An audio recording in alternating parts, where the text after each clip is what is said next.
इस चर्चा में आपने जो विचार व्यक्त किए, जो सुझाव दिए, मैं समझता हूं ये बहुत ही महत्वपूर्ण है। वैक्सीन को लेकर जो विश्वास इस चर्चा में नजर आया है, वो कोरोना के खिलाफ देश की लड़ाई को और मजबूत करेगा।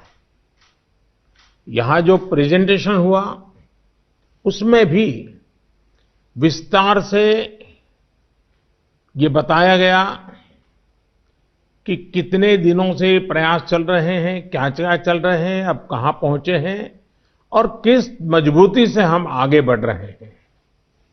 साथियों, इस बारे में बीते दिनों में मेरी सभी राज्यों के मुख्यमंत्रियों से भी लंबी बात हुई थी।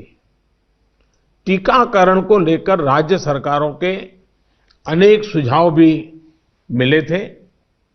कुछ दिन पहले मेरी मेड इन इंडिया वैक्सीन बनाने का जो प्रयास कर रही वैज्ञानिक टीम है, काफी देर तक उनसे बहुत ही सार्थक मेरी बातचीत हुई है। वैज्ञानिकों से भी मिलने का मौका मिला है और भारत के वैज्ञानिक अपनी सफलता को लेकर बहुत ही आश्वस्त हैं। उनका कॉन्फिडेंस लेवल बहुत ही मजबूत है जी। अभी अन्य देशों की कई वैक्सीनों के नाम बाजार में हम सब सुन रहे हैं, लेकिन फिर भी दुनिया की नजर कम कीमत वाली सबसे सुरक्षित वैक्सीन पर है और इस वजह से स्वाभाविक है पूरी दुनिया की नजर भारत पर भी है। अहमदाबाद, पुणे और हैदराबाद जाकर मैंने ये भी देखा है कि वैक्सीन मैन्युफैक्चरिंग को लेकर देश की तैयारियां कैसी हैं। हमारे भारतीय manufacturers, ICMR, department of biotechnology और ग्लोबल इंडस्ट्री के अन्य दिग्गजों के बहुत ही संपर्क में रह करके तालमेल के साथ काम कर रहे हैं। आप एक तरह से मानकर चलिए कि सभी कमर कस के तैयार बैठे हैं। करीब करीब 8 ऐसी संभावित वैक्सीन है जो ट्रायल के अलग अलग चरण में और जिनकी मैन्युफैक्चरिंग भारत में ही होनी है। जैसा यहां चर्चा में भी बात आई, भारत की अपनी 3 अलग अलग वैक्सीन का ट्रायल अलग अलग चरणों में है। एक्सपर्ट्स ये मानकर चल रहे हैं कि अब कोरोना की वैक्सीन के लिए बहुत ज्यादा इंतजार नहीं करना पड़ेगा। माना जा रहा है कि अगले कुछ हफ्तों में कोरोना की वैक्सीन तैयार हो जाएगी। जैसे ही वैज्ञानिकों की हरी झंडी मिलेगी, भारत में टीकाकरण अभियान शुरू कर दिया जाएगा। टीकाकरण के पहले चरण में किसे वैक्सीन लगेगी, इसे लेकर भी केंद्र सरकार राज्य सरकारों से मिले सुझावों के आधार पर काम कर रही है। इसमें प्राथमिकता कोरोना के मरीजों के इलाज में जुटे health care workers, frontline workers और जो पहले से गंभीर बीमारियों से जूझ रहे हैं, वैसे बुजुर्ग लोगों को दी जाएगी। साथियों, वैक्सीन के डिस्ट्रीब्यूशन को लेकर भी केंद्र और राज्य सरकार की टीमें मिलकर के काम कर रही हैं। भारत के पास वैक्सीन डिस्ट्रीब्यूशन एक्सपर्टाइज और कैपेसिटी भी है। दुनिया के अन्य देशों के मुकाबले इस क्षेत्र में हम बहुत बेहतर हैं। हमारे पास टीकाकरण के लिए दुनिया का बहुत बड़ा और अनुभवी नेटवर्क भी मौजूद है। इसका पूरा लाभ उठाया जाएगा। जो कुछ अतिरिक्त कोल्ड चेन इक्विपमेंट, अन्य लॉजिस्टिक की जरूरत पड़ेगी, राज्य सरकारों की मदद से उसका भी आकलन हो रहा है। कोल्ड चेन को और मजबूत करने के लिए भी साथ ही साथ अनेक नए प्रकल्प भी चल रहे हैं, कई और नए प्रयास भी चल रहे हैं।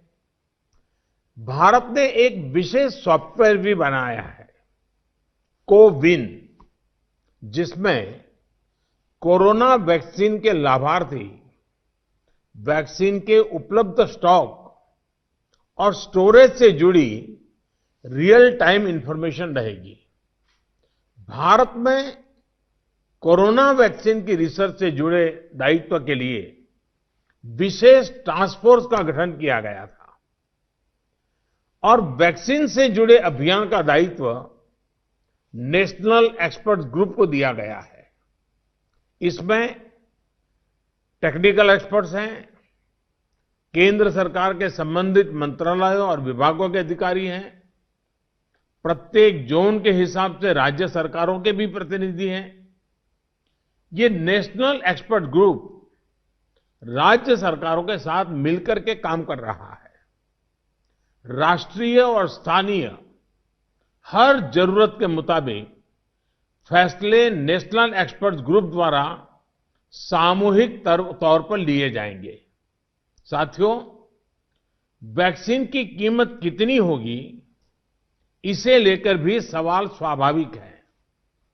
केंद्र सरकार इस बारे में राज्य सरकारों के साथ बात कर रही है।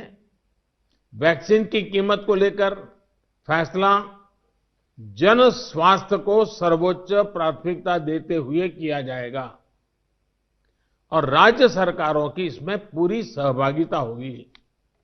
साथियों, एक राष्ट्र के रूप में भारत ने जो फैसले लिए, जिस प्रकार भारत ने तेजी से वैज्ञानिक तरीकों को अपनाया, उसका परिणाम आज दिख रहा है। भारत आज उन देशों में है जहां पर प्रतिदिन टेस्टिंग बहुत ज्यादा हो रही है।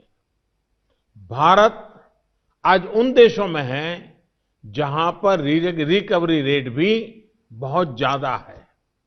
भारत उन देशों में भी शामिल है जहां पर कोरोना की वजह से होने वाली मृत्यु दर इतनी कम है।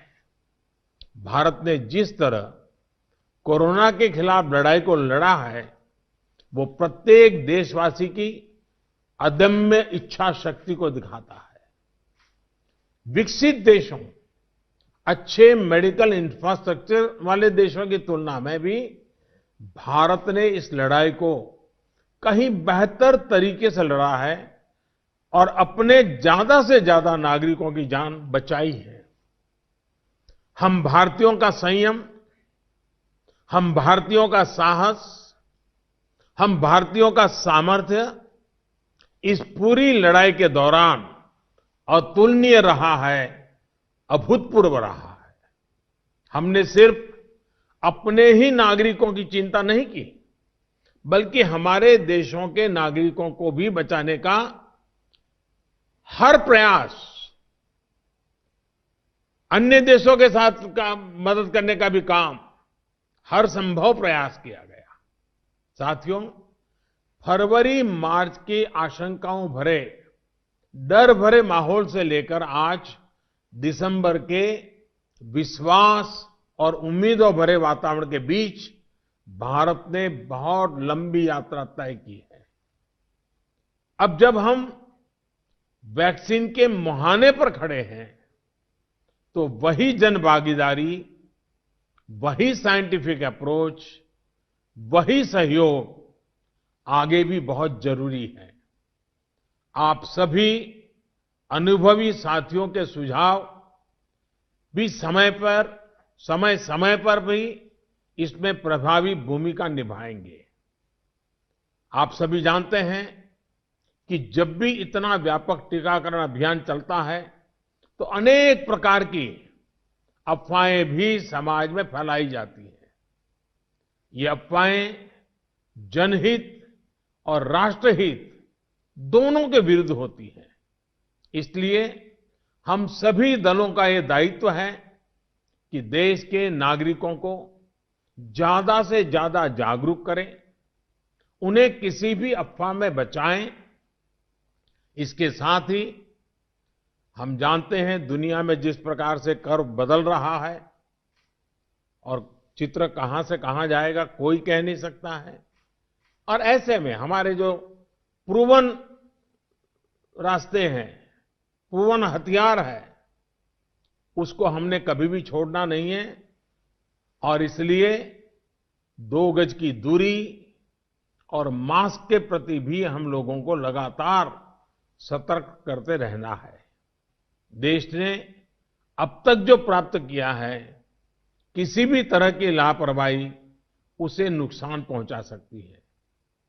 मैं सभी राजनीतिक दलों के महानुभावों से आग्रह करूंगा, हर एक को आज बोलने का अवसर नहीं मिला है, लेकिन मेरी प्रार्थना है कि आप लिखित भेजिए। आपके सुझाव बहुत काम आएंगे, आपके सुझावों को गंभीरता से लिया जाएगा और योजना में वो भी बहुत पूरक होंगे।